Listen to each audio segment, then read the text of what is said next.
New York City, where ambition and opportunity collide.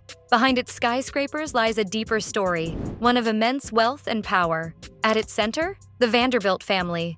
How did one family rise from humble beginnings to command an empire? This is the story of financial brilliance, risk, and dominance, spanning from shipping to railroads and beyond. Cornelius Vanderbilt was not born into wealth. Raised on Staten Island, he worked with his father ferrying goods between Staten Island and Manhattan. At just 16, Cornelius made a bold move. He borrowed $100 to buy a small boat and launch his own ferry business. This decision would set the foundation for his fortune. By the early 1800s, as New York's economy boomed, Cornelius saw the opportunity in steam-powered transport. His genius wasn't just in running a ferry service, it was in how he undercut competitors, expanded his routes, and structured his business for total domination. Cornelius didn't just aim to compete, he aimed to control. By cutting costs and squeezing out rivals, he built a network of steamships, dominating the shipping lanes. By the 1840s, he controlled most major passenger and freight routes,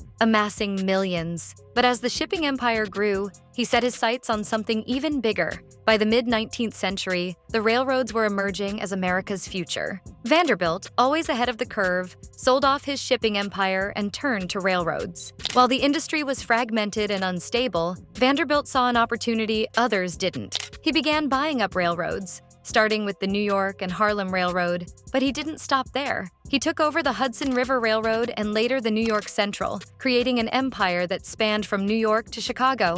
Vanderbilt wasn't just transporting goods, he was moving America itself, and his financial power grew exponentially. By the time Vanderbilt died in 1877, his fortune was estimated at over $100 million, the equivalent of over $200 billion today. His financial brilliance extended far beyond railroads, reaching into banking and real estate, reshaping entire industries. But his story didn't end with him. His heirs took the family fortune to new heights, doubling the Vanderbilt wealth and turning the family into the face of the American Gilded Age. The Vanderbilt family wasn't just wealthy, they embodied the excess of the Gilded Age. Their estates, like the Breakers in Newport, Rhode Island, became symbols of their immense power. But wealth comes with its costs. As future generations expanded their fortune, they also indulged in lavish lifestyles that began to drain the empire. One of their most enduring legacies remains Grand Central Terminal. Built by Vanderbilt's descendants, this monument to the family's vision is still a central hub of New York City.